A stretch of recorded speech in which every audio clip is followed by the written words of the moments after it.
মাইলস্টোনে যুদ্ধ বিমান বিধ্বস্তের ঘটনায় যেসব শিশু দুঃসহ স্মৃতি আর পোড়াক্ষত নিয়ে বেঁচে ফিরেছে তাদের ধাপে ধাপে আরও চিকিৎসা প্রয়োজন হবে। আর এ সময় তাদের মানসিক যত্ন নিতে হবে সবচেয়ে বেশি। পাশাপাশি পুষ্টিকর খাবার, ফিজিওথেরাপি সহ সুস্থতার সবকিছুই নিশ্চিত করতে হবে। এসব কথাই বলছেন চিকিৎসক ও মনোবিদরা। মাইলস্টোনে যুদ্ধবিমান বিধ্বস্তের ঘটনায় ঝরে গেছে অনেকগুলো কচি প্রাণ। যারা বেঁচে আছেন তাদের নিয়ে হাসপাতালে সময় কাটাচ্ছেন অভিভাবকেরা। প্রিয় সন্তানের বেঁচে থাকাই যেন তাদের কাছে পরম পাওয়া। আর যারা হাসপাতালে ছাড়পত্র পেয়ে ছেলে মেয়েকে নিয়ে বাড়ি ফিরছেন, তাদের সামনে এখন সন্তানকে স্বাভাবিক জীবনে ফিরিয়ে আনার নতুন এক যুদ্ধ।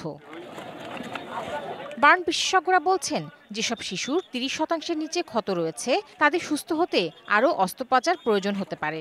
এদের কিছু হয়তো অপারেশন লাগবে, সার্জারি, চামড়া যেগুলো পুড়ে গেছে কেটে ফেলে দিতে হবে, তারপরে চামড়া লাগাতে হবে ওই জায়গায়।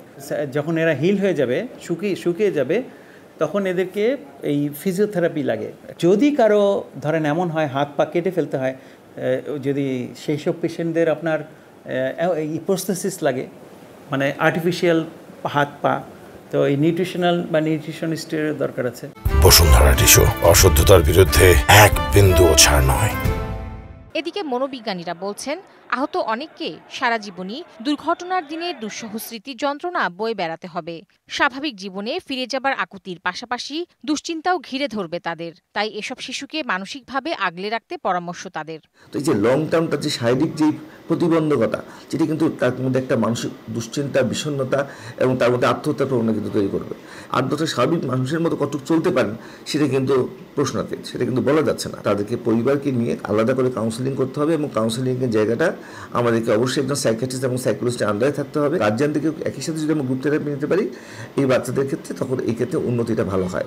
তারা আরও বলছেন, মাইলস্টোনে স্কুলের ক্ষতিগ্রস্ত ভবনটিকে মেরামত করে সুসজ্জিতভাবে গড়ে তুলতে পারলে শিশুরা কিছুটা হলেও ভুলতে পারবে দুর্ঘটনার ভয়ঙ্কর স্মৃতি। স্কুলে আসার আগে তাদেরকে এই বিল্ডিংগুলো আস্তে আস্তে রিনোভেট করতে বলি আমরা, যে রিনোভেট করে রং করে আবার স্বাভাবিক পর্যায়ে নিয়ে আসা। Tahsina Jessy, DBC news, Dhaka.